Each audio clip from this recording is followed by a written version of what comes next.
Inflation ఇండియాలో ఇప్పుడు మనకి యావరేజ్ ఇన్ఫ్లేషన్ వచ్చేసి ఒక 5-6%. కానీ ఎవ్రీ ప్రోడక్ట్ పైన ఇన్ఫ్లేషన్ అనేది సేమ్ ఉండదు. 5-6% ఇన్ఫ్లేషన్ అనేది కామన్గా యావరేజ్గా తీసిన ఇన్ఫ్లేషన్. సో మనకు ఇన్ఫ్లేషన్ అనేది ఎవ్రీ ప్రోడక్ట్ పైన సేమ్ ఉండదు. ఎలా అంటే ఫస్ట్ సపోజ్కి ఎడ్యుకేషన్ వచ్చేసి ఇన్ఫ్లేషన్ 10-12% ఉంది.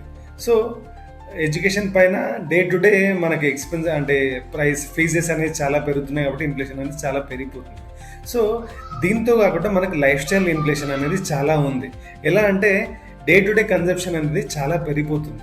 ఒకప్పుడు ఒక మిడిల్ క్లాస్ ఫ్యామిలీలో ఒక 2 వీలర్ కొనుక్కుంటే సరిపోతుంది అని అనుకునేవాళ్ళు. సో దాని తర్వాత వచ్చేసి ఒక కారు ఉంటే బాగుంటుంది అని అనుకునేవాళ్ళు. ఇప్పుడు వచ్చేసి ఎవ్రీ హౌస్లో మల్టిపుల్ బైక్స్, మల్టిపుల్ కార్స్ అనేది తీసుకోవడం జరుగుతుంది. సో కన్జంప్షన్ అనేది చాలా పెరిగిపోతుంది.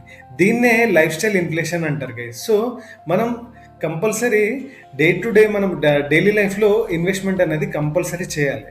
సో ఇన్వెస్ట్మెంట్ అనేది మనకి ఇన్కమ్ ఎన్ని రోజులు ఉంటే దాని అంతవరకు మనం ఇన్వెస్ట్మెంట్ అనేది చేస్తూ ఉండాలి. ఫస్ట్ సపోజ్ మీరు బిజినెస్ హోల్డరే కావచ్చు, లేదంటే జాబ్ హోల్డరే కావచ్చు. సో మీరు ఏం చేసినా సరే మీరు డైలీ లైఫ్లో ఏదైతే ఎర్నింగ్స్ ఉంటాయో దాంట్లో మీరు ఇన్వెస్ట్ చేసిన తర్వాతనే ఎక్స్పెండ్ చేస్తే అది బెస్ట్గా ఉంటుంది గైస్. Thank you.